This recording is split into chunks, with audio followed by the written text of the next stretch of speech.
Hi, Amritpal. I think I can see your name. Oh, that's your dad. Okay.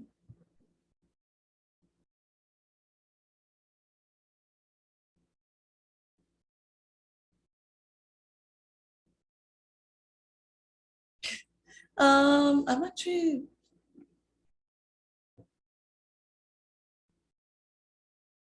yeah, I think you can rejoin and always rename yourself.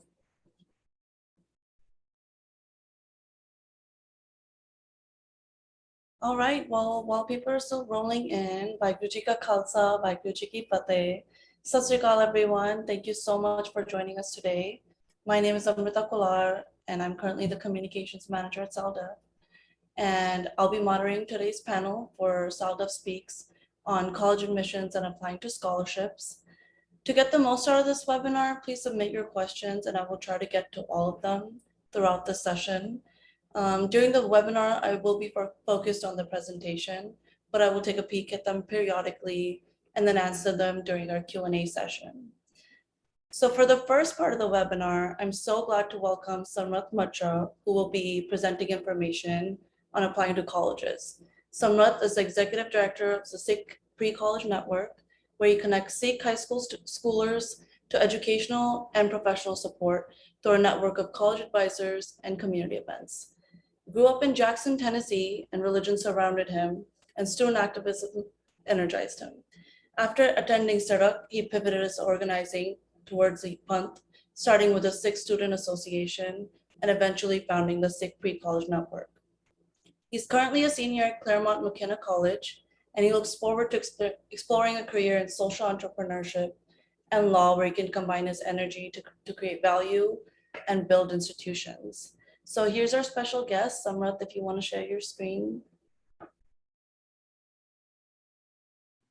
Yeah, hey everyone. Thank you for the lovely introduction, Amrita. And of course, as we begin all things, Waheguru Ji Ka Khalsa, Waheguru Ji Ki Fateh. As mentioned, my name is Samrat Matra, and I'm the Executive Director of the Sikh Pre-College Network. I'm super excited for the event today because I remember that when I was applying to college, we didn't really have events like this where we were able to gather and share our collective knowledge about education in this country. And this is very much a universal problem that everyone faces, but it's also a problem that we face as a Sikh community. And that's the work that we do at Sikh Pre-College Network.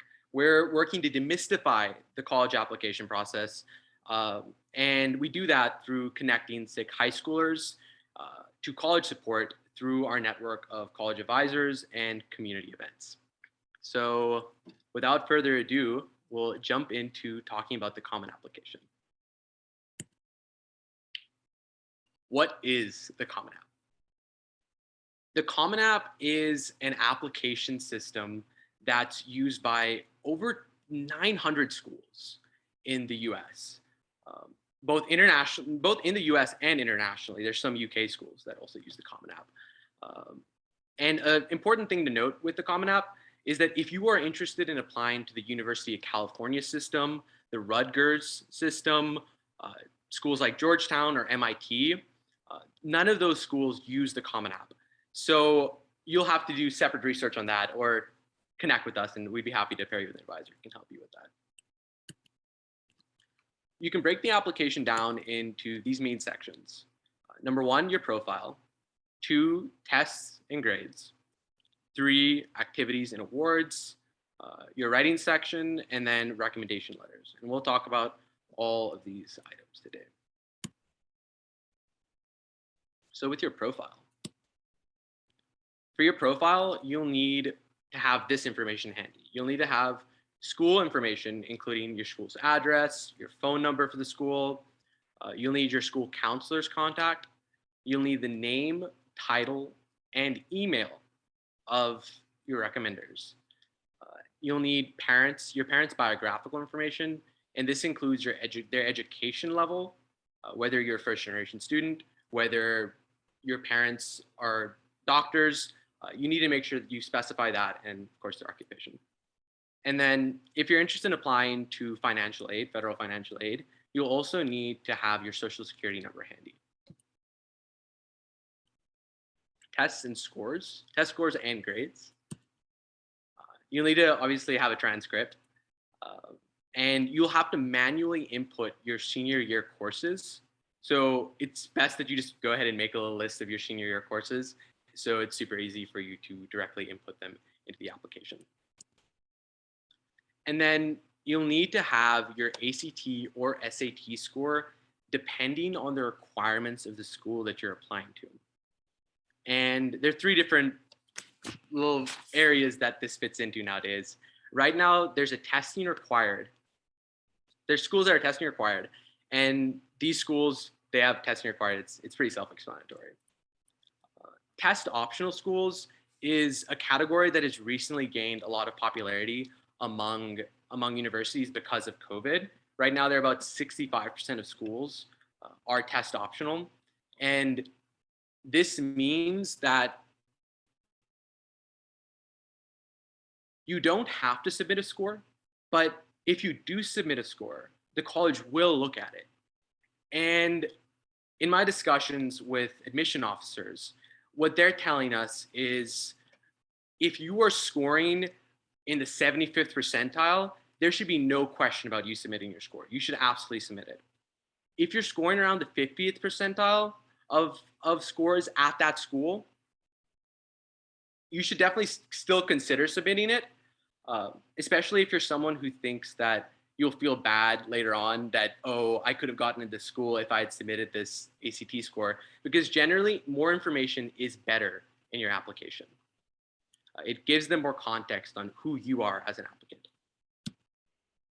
And the third section are test blind schools. And these are schools that, rather than focusing on the test scores of the applicants, they focus on your extracurriculars, they focus on your essays, and they focus on your achievements and grades in high school itself. The awards and activities section.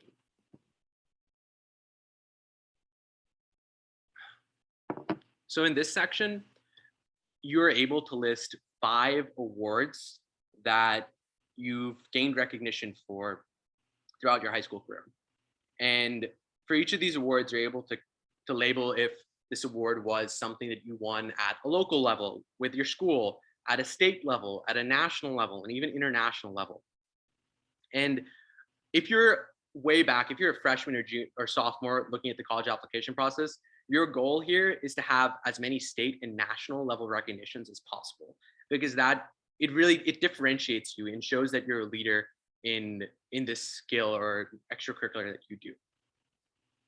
And then the activities section is a chance for you to share up to 10 activities that you participated in during your high school career.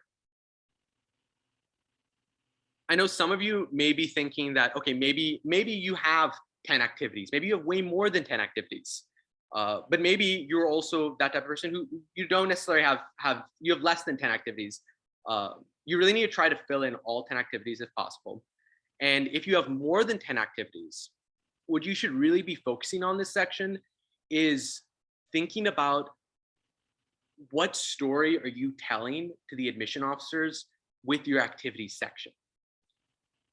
Because colleges here are looking for leadership, and they're looking for specialization, meaning that you're really good at what you do. If you participate in a club, you're usually the president of that club, and that generally you add value to the communities that you are in, because you adding value to this community in your high school community suggests that you will be adding value to the college campus that you eventually go to. And they also want to see that you have long-term commitments and passions, and you have people and ideas in organizations that you really care about, that you care about something. That's so important for them. And I'll go to this next slide here. This is just a screenshot of part of each section. The left side is the awards. The right side is the activity section. And as you can see, you have very little room in these sections to write what you need to. You're summarizing your entire high school career into these 150 character boxes. So what you're going to need to do is you're going to need to abbreviate as much as you can. You don't have to use complete sentences. And when you're filling this out, there's right under this participation grade levels section, there's an hours section. And you want to make sure that you're adding up all the hours that you put for each of your 10 activities, because there are a lot of students that I've seen who submit their applications, or I stop them before they submit their applications, but they have 15 hours on this one activity, 20 hours on this other activity per week. And it adds up to 160 hours. And admission officers, when they look at that, that is a huge red flag that this person is like, he's totally just lying. He doesn't really know what's going on. So you want to be careful about that as well. Nice. And the writing section. This is a scary section. The Common App writing Common App writing section has 7 prompts, and you choose one of these prompts to write 250 to 650 words. A lot of students get really nervous here. They believe, students I've worked with, they get nervous that, hey, like I didn't cure cancer, or I didn't win nationals at a speech and debate competition, or I wasn't my school's president. I have nothing to talk about. But the beautiful thing about the writing section on the Common App is none of that matters. What admission officers want to see here is that what they want to know is they want to know what motivates you. They want to know how you think, what your relationships are with your family and with your community. They want a piece of your world. And the most important thing you can offer here is your perspective on it. And to be very honest, the best essays that I've seen with the Common App were written in 45-minute bursts. They were absolute, just the person just had a bout of inspiration and they authentically wrote what was on their mind. But then after they wrote that, they wrote like 5 different drafts of that same essay, and they got it edited. And then when they thought they were done editing, they got it edited some more. And some notes on this, precautionary things. It's important that you don't make your Common App essay about how your dog died, or about sickness in your family, or about COVID, because those topics are very common and they're very difficult to write on without making it seem like you're asking for pity. And they're also depressing to read, and admission officers just don't like those. So avoid them at all costs. And then supplemental essays. Supplemental essays are totally based on your college. So check your individual schools ahead of time to see if you'll need to write these. Some of them vary from 50 words to others which are 1,000 words. So you really need to check ahead of time, see what your college is asking for. And then the additional information section in the COVID prompt. This is a section that gives you the opportunity to clarify questions about your grades, to clarify why you may not have been participating in activities, or to describe family or health circumstances that kept you from fully engaging in high school. But an important distinction to make here is that it's not an excuses section, it's not an extra resume, and it's not an extra essay. So don't treat it like that. And then finally, recommendation letters. Recommendation letters and your essays, when you're a college senior, high school senior, recommendation letters and essays are the 2 things that you can really help shape at that point in your college process. These are things that you can have a direct impact on.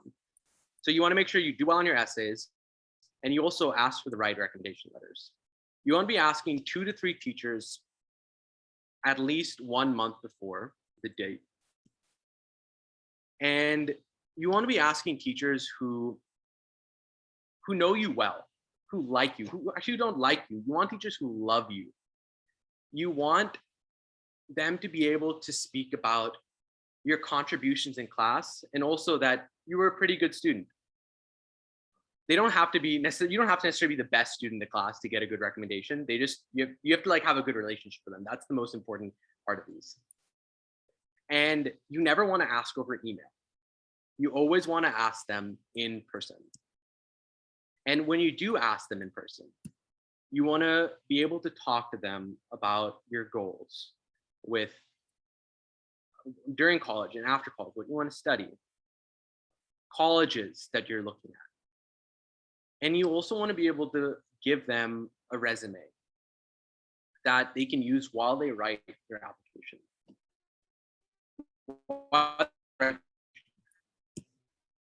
And super important here is that you need to thank them frequently. These people are putting a lot of time into your application, and it's important to show appreciation for that. And thank yous also act as a great reminder if you're concerned about a teacher not getting an application in. And then timeline. So the application Common App opened August 1st. So if you haven't already started your Common App, immediately after this workshop, I want you to open the Common App website and start your application. It's super easy to get going with it. Early decision and early action deadlines, these are the first deadlines that you'll encounter. They start in October. October 15th is in Georgia Tech. And then beyond that, November 1st, November 15th, they're scattered around there. But if you want to apply early decision or early action, keep those deadlines in mind. FAFSA opens October 1st. So if you're looking to apply for federal financial aid, get on that application as soon as possible after October 1st, because federal financial aid comes out on a first come, first served basis. So you want to get your hands on that as quickly as possible. And then regular decision, that's typically January 1st, but again, it varies around that range all the way to February. I've seen some in March. So keep an eye on that too. Other than that, here's Sikh Pre-College's information. Feel free to visit us at sikhprecollegenetwork.org if you would like to get connected with one of our advisors, or visit Sikh Pre-College on Instagram to keep up to date with events that we host. We're more than happy to help with essay editing, college advisors, resume help, and professional advising. So don't be a stranger. And that's it. Thank you so much. That was so informative. I feel like so much has changed since even I applied to colleges years back, but all great information to know. I know there was a couple of questions that one of them was Jocelyn was asking, she's confused about what should be filled in the hours section that you pointed out. Hours section. Mm-hmm. Okay. So in the hours section in the activity section, there's an hours section. And for that, you just want to honestly put the hours that you put into it. And I know sometimes those hours can get fuzzy, but just be as precise as you can and make sure once you're done with your application, your activity section, you count up the hours and make sure that they don't add up to something ridiculous. Makes sense. I hope that answered your question, Jocelyn. And just another question, many Sikh American students are first-generation students or even first-generation college students. So besides Sikh Pre-College Network, which sounds like an awesome resource, what other resources should Sikh students take advantage of during the application process? Yeah, so you mentioned one of the best ones, Sikh Pre-College Network. We have advisors from 48 schools who can help you with your app. Beyond that, there are plenty of Sikh scholarships that you can take advantage of. One of the best that I know of is the Five Rivers Foundation. They offer scholarships every year, helping students pay for college. And all you really have to do is just fill out that application on their website. The Ujji Lidar Scholarship is another Sikh scholarship. And Berkeley sometimes offers a scholarship too for Sikh students. You can find a lot of that information on our Instagram under college tips. Um, there are also a lot of student recruiting groups on campuses that specialize in providing support for first generation students and for minority groups. So check out those. There are also many weekend programs that schools offer where you can sign up for and go for free.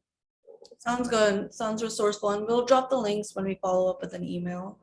And just one last question when Mantara saying, what are the requirements for recommendation letters? Like which fields do you need teachers from? That is a great question. I know a lot of students are concerned that, okay, like I don't really know my biology and my history teacher because they think that they need a teacher from a science field if they're going into medicine. But that's not really necessary. What you need is you need teachers who can talk, who can share a piece of you, who can share their love for you in their recommendation letter, who know you really well. I know one student, he got his French teacher to write his recommendation letter. He's not anything related to French. He wanted to go. He got his French teacher to write a recommendation letter. He got his principal to write a recommendation letter because his principal was an advisor for one of his clubs. And then he actually did get his biology teacher. I hate that that happened in that example, but he did get his biology teacher.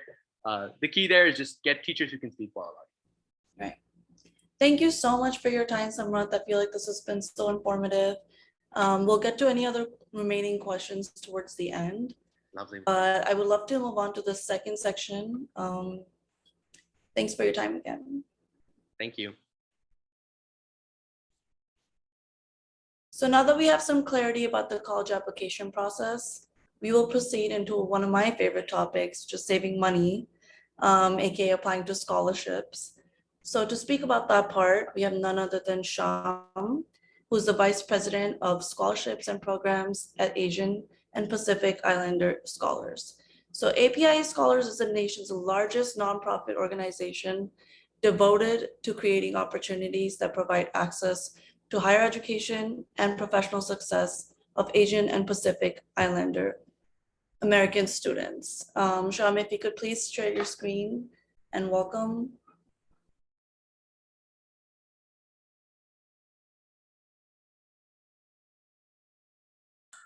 Hi, everyone. I hope you are all doing well out there. Thank you so much, Amrita, for introducing me, and thank you all for joining me tonight. And thank you, SALDEF, for having me. I'm really excited to be with all of you. As Amrita just said, I'm from APIA Scholars, and I'm going to show you a few slides, not too many. And the reason why is because I want you to be thinking of your questions. And so I was a former teacher, I'll get into that in a second. And so I really like to have more interaction with folks. And so if you have questions, feel free to drop it in the chat. And the first question I'm going to just sort of pose is like, what's on your mind? Samrat did an amazing job just talking about the application process and applying to college and applying to scholarships. So if you share with me what's kind of like on your mind or what's top of mind for you all, I can also hit on some key points or kind of like direct my comments so they can best serve the folks on the call. So feel free to share that either in the chat or directly with me if you're on Zoom. So while you're thinking about that, I'll share a little bit about myself. As was mentioned, my name is Shawn Garwall. I use he, him pronouns. I'm the Vice President of Programs at Asian and Pacific Islander American Scholars. That's a picture of me and my family. My sisters and my mom, we were all celebrating my youngest sister Chitra's graduation. And she just got a master's degree in computer science. And so we were all together. And my parents and my family, or my mom and my sisters are very important to me. Well, who's not pictured is my dad who passed away in 2009. And I share all that to say is that, like, especially for the folks on this call, and as you talk about who you are and what's made you who the student you are and your passions and what drives you, you know, pull on the stories or think about those stories and those values that you've been brought up with. because they have a special place in this entire process. And so don't shy away. If you think that may not convey or may not share what is necessary for you to put your best foot forward. I'm a proud graduate of University of Maryland, Baltimore County, go Retrievers. Was it like maybe 2 or 3 years ago? We made the upset where we were a 16 seed in the NCAA tournament and we beat the first seed in our bracket. And I share that because there are so many universities out there that may not necessarily have the name recognition, but are really good colleges and universities. And so, you know, depending on what you're really looking for, ensure they meet your needs and go after that. So all three of myself and my 2 sisters all graduated from UMBC. My sisters, I'm the oldest, and my 2 younger sisters, they're way smarter than me. Shilpa went on to go get a PhD in microbiology, and I already mentioned that Chitra went on to get a master's degree in computer science. And so a strong foundational education in college can then set you up for where you want to go next. And so I don't want to, I'm just giving you the advice that don't try to go to the big sticker price school. There are other schools out there, especially if you plan on continuing your education. In this top picture, I was a high school teacher. And so I had the perspective of writing recommendations to students who went to and applied to college. I also had the perspective of writing medical school applications, law school applications, and all that. So if there are any parents out there, or if there are any students who are like, when you were a teacher, Shawn, what were you thinking about? Who were the students that stood out? Definitely, you can feel free to ask those questions. And then here is a group of teachers, former teachers, and staff members when I worked at an organization called Teach for America. If you have any Teach for America teachers, definitely give me a shout out or would love to see that. And all of us had something in common. We were all Asian American and Pacific Islander. And I bring this because it was one of the first times and first spaces for me where I got to organize and talk to and work with the group of other APIA staff members to make change in our organization so that we could be more seen and heard. Our advocacy efforts tackled very different people all across the organization. And what it led to was more staff that identified as Asian American and Pacific Islander being represented at Teach for America.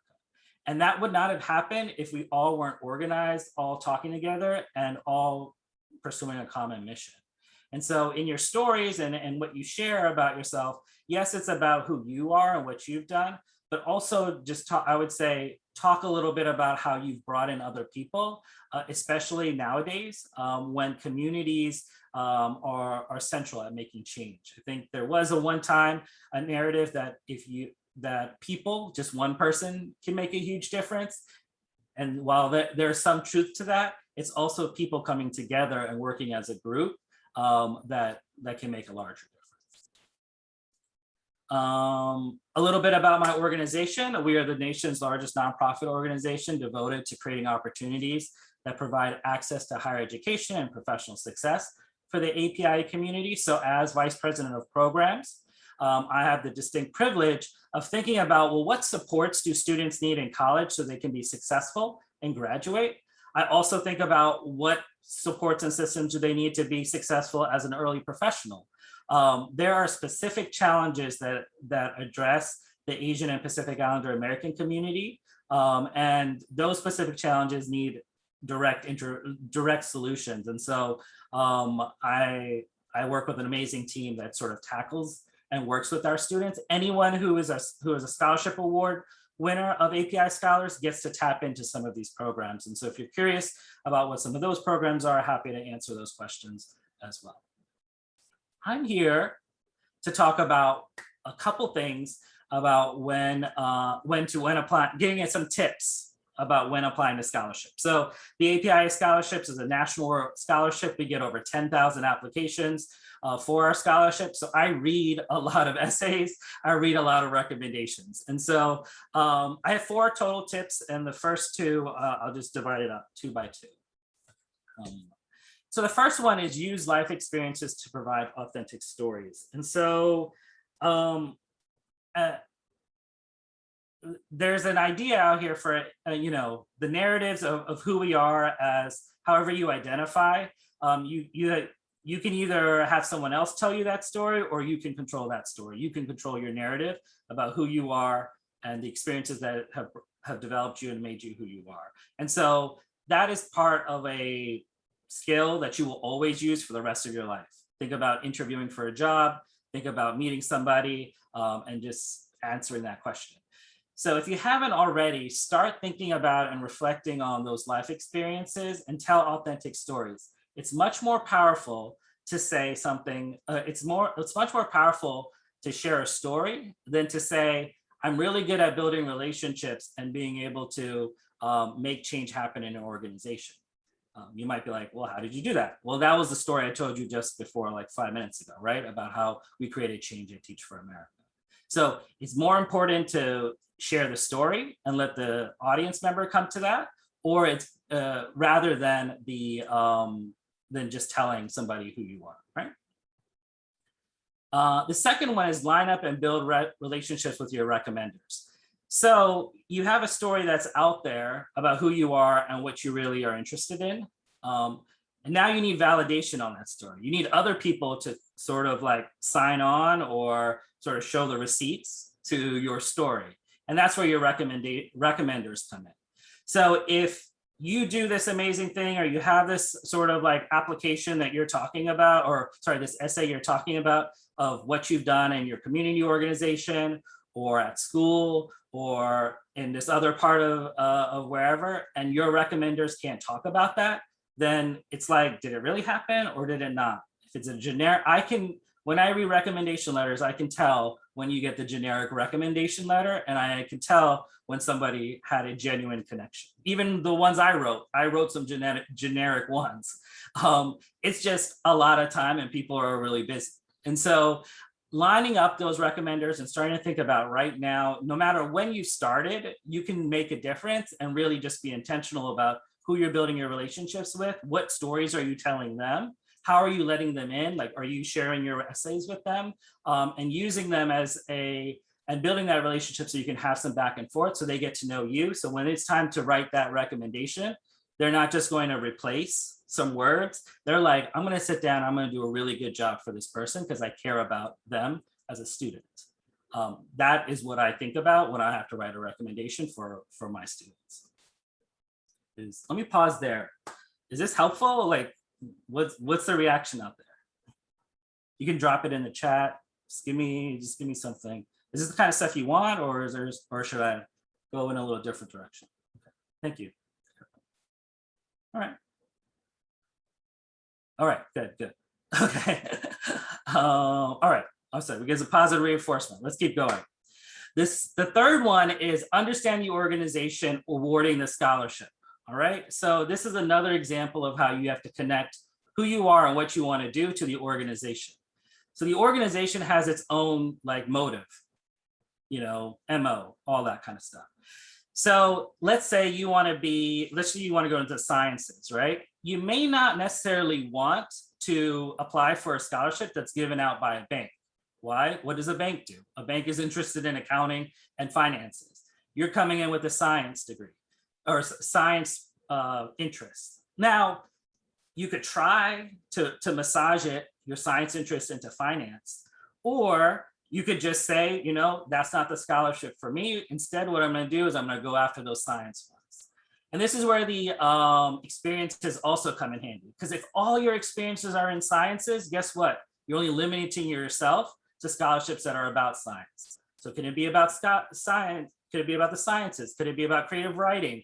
Could these different fields be so disparate apart, right? Could you have done something with your community that is related to business that's outside of science? Can you write that essay? So you want to connect what you're doing, you want to learn about your scholarship, and you want to tell the story that they're probably looking for about who they want to promote.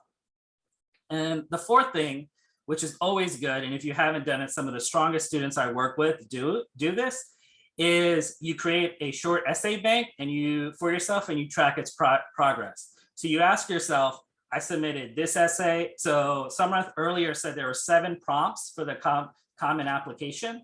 Why do you think they gave you those 7 prompts? Those are probably the most common prompts being asked by every other scholarship organization. So if I were you, I would write your answer to all 7. You don't have to use all 7, but you start your bank there. You have 7 strong essays that answer those questions. And then what you do is, as you're applying to scholarships, you ask yourself, can I use these 7, or do I need to write a new one? Do I have the time, do the ability to write a new one? If I don't, I let go of that scholarship. I find the scholarships that do, right? And then you see how far did you get into it? Did you get an interview or did you not? Like, you know, those, or did you move to the finalist round where sometimes they're going to ask for more documents? If you did, that means that was a good scholarship. If it wasn't, or sorry, good essay. If it wasn't, then maybe you might not want to use it, or you want to edit it or proof it. So tracking progress on your essay bank is important, because what it'll, so you know what is going to work. And guess what? I hate to say this, and if you haven't thought about this now, I'm an older brother, so I have to give it straight to my younger siblings. You're going to use these essays again for the rest of your life, whether you're applying for graduate school or professional school, or being able to talk about yourself in an interview, or applying for internships. So start that bank now and ask yourself what is working, and then transition them over and keep adding to it as you move on and move forward. Cool. Let me talk to you about our scholarship. This is a great example for you to hear a little bit about the demographic of students I work with and I've gotten to understand, and then I'll take any questions. So our scholarships at API Scholars focus and are representative of the APIA community in its holistic diversity, right? Whether that's geographically or ethnically, and especially those that are from underrepresented groups. And so oftentimes when people think Asian American, they even ask themselves, like, am I Asian American? I'm not necessarily East Asian. I'm not necessarily from like, or I don't ethnically identify as Chinese or Japanese or Korean. Would it be applicable to me? It's anywhere across Asia. And if you identify yourself as APIA, Asian American, Pacific Islander American, then you're eligible for our scholarship. We place a strong emphasis on community service and leadership. So for example, we probably aren't interested in an essay about how you overcame, how you had a C first quarter and you had an A fourth quarter. You know, that we can tell your solid academic achievement by your GPA. What we want to hear about is what have you done outside of school, or maybe with other peers? How have you demonstrated that community service, that leadership? We are looking for students who are first in their families to attend college. So first generation, I myself identify as a first generation student. I was the first in my family to go to college. And so again, what was that leadership like? What was that community service like? And we work with students and want to provide opportunities for students who live at or below the poverty line, or who are otherwise low socioeconomic status.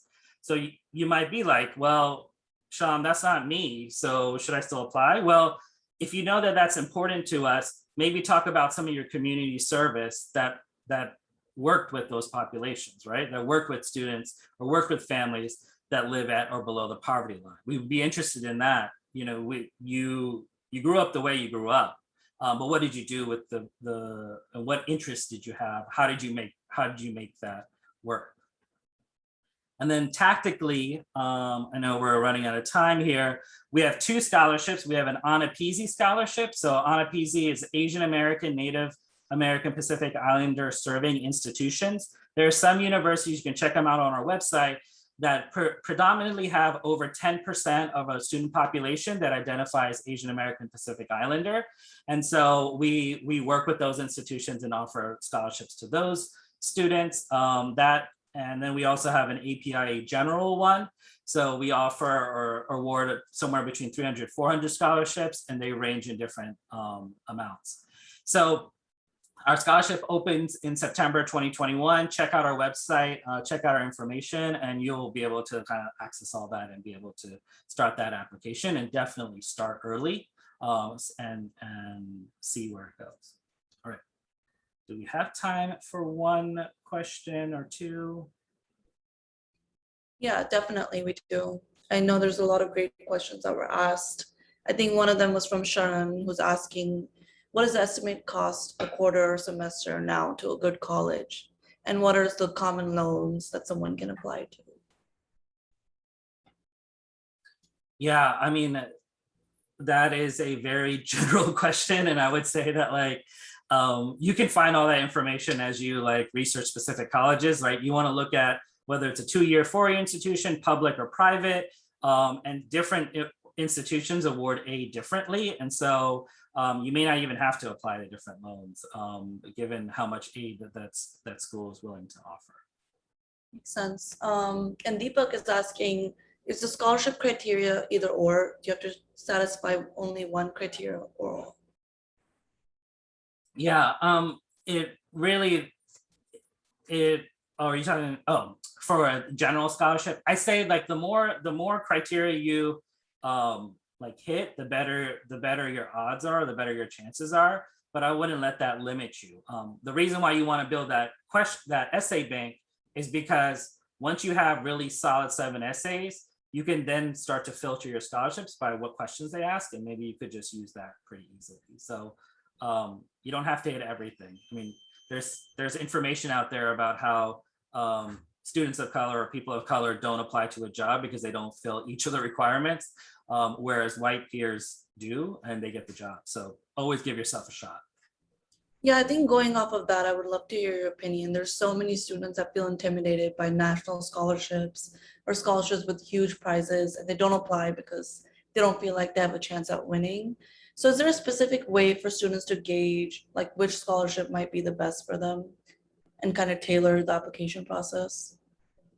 Yeah, definitely. So a lot of those large national organizations will like clearly articulate the eligibility criteria, but they will also share profiles of their students. And so I think that is, again, like these are students who've actually been awarded the scholarship, and you kind of want to compare, like, you know, kind of what were some of the similarities or where were some of the differences. And if the differences seem so large, then that may not be a scholarship that's for you, or you may not, I don't want to say it that way. You may not want to put your time into that scholarship because this is all about time. If you want to put your time, go for it. I'm not going to say you can't get a scholarship, but yeah, comparing yourself to the criteria and who's already awarded that scholarship, I think would be huge. Well, thank you so much for your insight. I especially like resonated with the fact that I will be reusing those essays for the rest of my life, and it's completely true.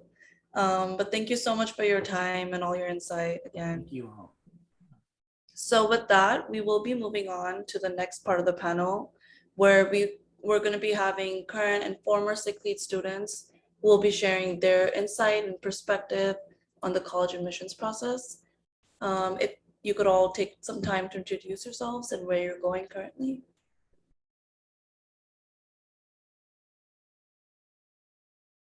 Simi, if you wanted to start, since I saw your camera first. Sure. So hi, everyone. My name's Simi. I'm from Sacramento, California, and I'm an alumna of the 2021 SikhLEAD program. And I am currently going to be a rising junior at UCLA. And for my first 2 years, I attended community college. I can go next. Thank you so much, Simi. So I'm also from Sacramento, California, and I'm a rising junior at UC Berkeley. I was also a part of the SikhLEAD program this past summer. And I'm studying political science and public policy. Hey all, yeah, I'll round it out. My name is Sahej Singh. I'm from Dallas, Texas. I was also in this past summer's SikhLEAD class, and currently I'm a rising junior at Harvard University, where I study a combination of social studies and philosophy. Thank you. So we have a really diverse perspective in terms of students and universities. And I just wanted to forward the first question, as there's just so many things to take part of and see in college campuses. So what have you personally decided to be involved in, and how have those experiences been? Simi, if you wanted to go first. Yeah, so this question is a little bit difficult given that most of my college experience has been virtual, so there's been more limited opportunities. But I think what's been really important as a community college student is to not fall into the pitfall of oh, community college is easy, I'm just going to take the easy courses and get the easy A's. I think it's really important to choose to take part in rigorous courses that challenge you. That will definitely help you out in the long run. And I think another thing that I did that was really helpful was establishing connections with my professors. So I always went to office hours. I always would, at the end of the semester, email almost all of my professors individually and say, I really enjoyed your course this semester. I really appreciated how you did X. And I would try to think of something specifically that they did that made their course enjoyable. And through that, I received so much mentorship, and I actually got a paid job as my political science professor's assistant through doing that. I got a fellowship with a congressman, which helped me to build my experiences for future internships as well. So definitely try to establish a rapport with your professors while you're on campus. Manaz, did you want to give it a go? Yeah, so in terms of what I've been involved in at Berkeley, I would say for me, one thing that I'm super involved in is student government. And I kind of joined randomly like in freshman year. But I think, and that was like one thing that stuck and that I've been happy to continue to be involved in. But I think in terms of that, my biggest advice would just be to kind of try things out the same way in high school and see what sticks and see what kind of people you find in these different spaces and like who you resonate with. And yeah, just like Simi mentioned, one thing always leads to another. And so it's always like amazing to involve yourself in these different spaces and just be open-minded and see where things kind of take you, because you never know who you'll meet and what they'll tell you about and what they'll share with you. And I also think, just like Simi mentioned, it's really important to try to build those relationships and do, kind of challenge yourself and go out of your way and be extra in terms of the way that you connect with people. And so I think that's super important. Yeah, I feel like that's sometimes an underrated tip, just to like develop these relationships with your professors.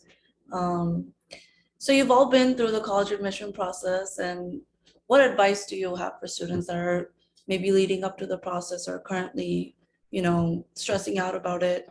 Maybe a tip that you would give like your younger sibling. Saj, if you wanted to start us off.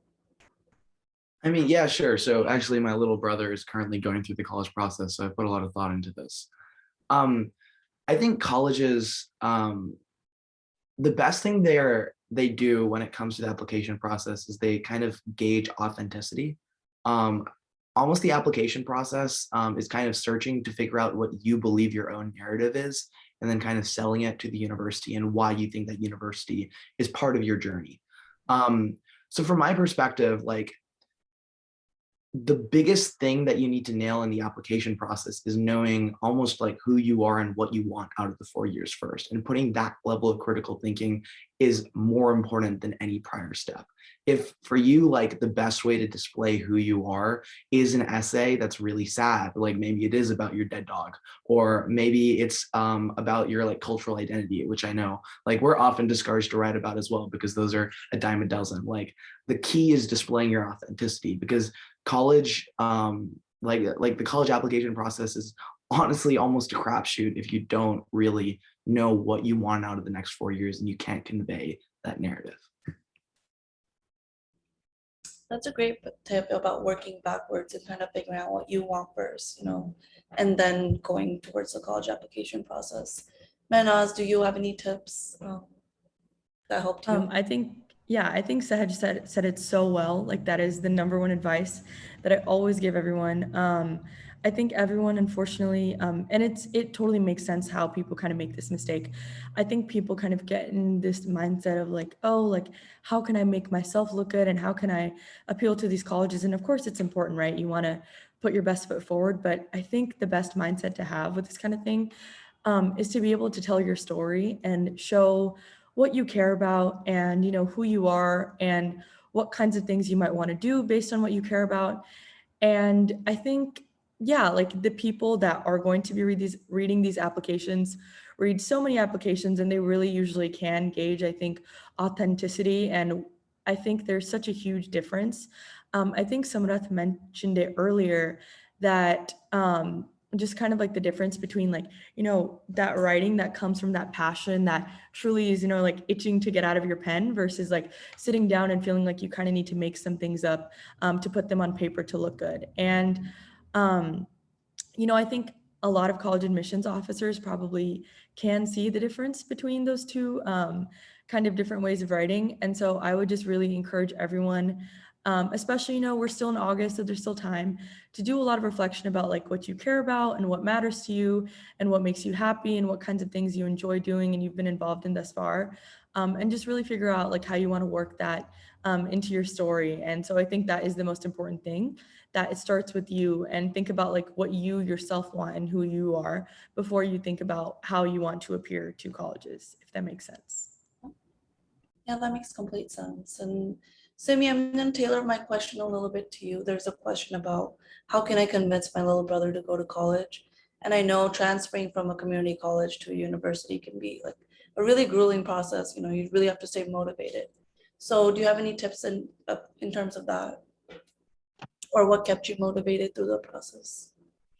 Yeah, I think that's definitely an important thing to consider when deciding to go to community college, because the unfortunate truth is that the rates of transfer from community college to a four-year university within 2 years is low because a lot of people struggle with holding themselves accountable. And so I think you really have to like evaluate and look at yourself before you go to community college and decide, will I be able to hold myself accountable to my timeline? And I think some of the things that were helpful for me, like staying on track, was really being on top of what are my requirements in terms of my GEs and my major prerequisites.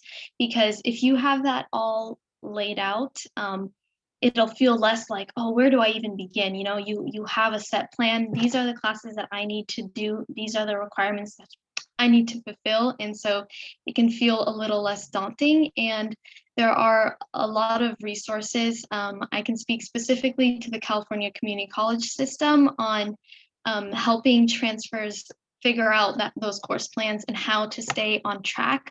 Assist.org is extremely helpful. You can put in your community college and the college that you want to transfer to. And this is like certified by the colleges.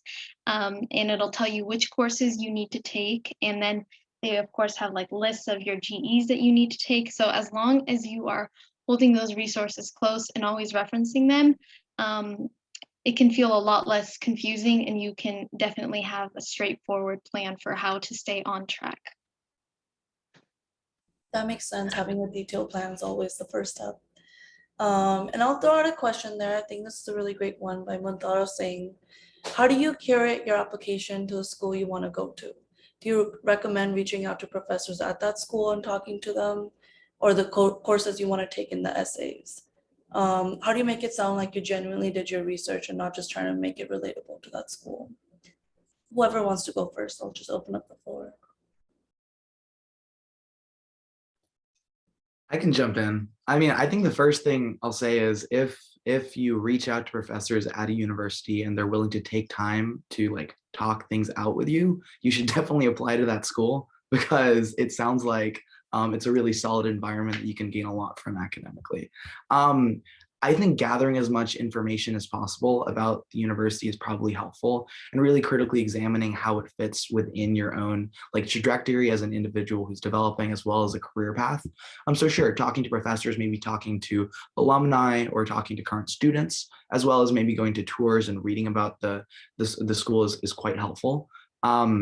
Importantly, I think through that though, you kind of organically don't seem like you're just trying to make yourself relate to the school. A lot of these schools really do have a very specific kind of energy or like niche that they occupy when it comes to the college student ecosystem. So if you've done your research and you think you actually like the campus, you like the student life, you like the academic resources, just talk about that. And I promise you, it's not going to come off sounding like you're trying to fake your way in. That's a great answer. Is there anything else that you all wanted to add to that? Yeah, like I can give kind of like a more specific example. So when you apply to the UC system, you aren't applying, well, you could just apply to like one UC school, of course, but it's just like one application, and it's intended to be like read by all of the different UC schools, and you just kind of like check a box at the end. So like it's the same application that Berkeley would receive and LA would receive and Davis would receive and so on and so forth. And so I remember for myself, like I did kind of like mention, I talked about like the UC system as a whole, and I talked about how it was important to me to go to a public university, and it was important to me to be a part of like, you know, the UC student ecosystem with like a really diverse, you know, student population, and also like a rich history of social justice and that sort of thing. And so these were things that I kind of like just already knew, but like I'm sure that these are things that you could research as well. And again, I would just connect it all back to authenticity. You know, if there are things that you care about, you'll find a way to talk about them like organically in your applications and that sort of thing. And like, once again, I think Sahed said it really well, that it won't come off as inauthentic if like you truly are involved and you truly have kind of found these places that you're interested in, that sort of thing. But I would say definitely do your research and make sure you kind of know what you're talking about, because once again, they'll probably be able to read right through it if it looks like you just pulled a couple things off of their website. So what does the Sikh presence at your schools look like? Is there like a sense of community? And if so, how important has that sense of community been for you? Simi, I know you haven't started yet, but if you wanted to talk about, you know, your community college experience. Yeah, so I can't really speak to UCLA just yet. I know there is a Sikh Student Association there, so I'll be interested to join that when the fall quarter begins. But to be honest, in my personal experience at my community college, there really wasn't like a feeling of Sikh community or like Punjabi community really. And I think that's why I chose to do the SALDEF SikhLEAD program, because it sort of filled that gap that I didn't really have that at my community college, or even in my high school. I could probably name all the Punjabis in my class on one hand. So I think if you don't feel that sense of community in your school, you can always look towards extracurriculars. Thank you for that shameless plug for SikhLEAD. I always appreciate that. Sahaj, if you wanted to go next.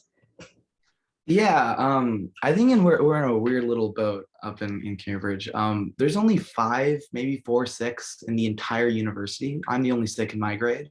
So having said that, please apply to Harvard, please, because I think the community needs to grow. That being said, though, the Sikh Students Association is actually quite strong. I think there's something to be said about how like even a small group of people who are aligned morally and have the same interest when it comes to activism or even discussion, or just want to spend times with each other because of cultural identity, like you can grow a community there. And like this all happened over Zoom as well. Like I feel really close to the Sikh community at my university, despite the fact there's so few of us.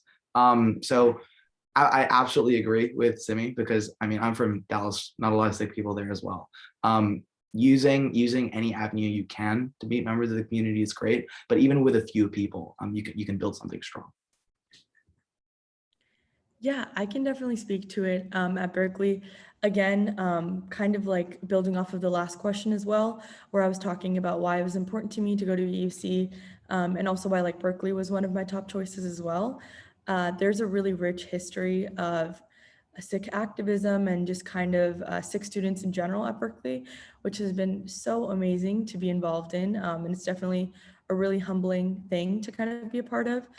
And yeah, it's been really great. Like there's a thriving community here in terms of stuff. Today was my first day of in-person class, saw like a bunch of Sikhs like on campus and around, and it's just like a great feeling. And I missed that last year when things were online, definitely. And so yeah, like we have a few different orgs. We have a Bhangra team, we have SSA, we have JMC, we have BIPSHI. And so I think it's honestly definitely something really great. We have 2 different Punjabi classes, one of them which I'm taking this semester. And yeah, so definitely a really rich history of Sikh student organizing and a lot of different amazing things coming from Sikh students out of Berkeley, which is really great. So. Well, thank you so much for all your experiences. I feel like it's given me a fresh perspective on what it's like being a college student right now. Also, I wanted to thank the other speakers as we conclude the webinar. I will be forwarding the email with this recording as well as other resources that the other speakers have mentioned. But thank you all for joining for the series of SALDEF Speaks, and we'll see you at our next one. Thank you.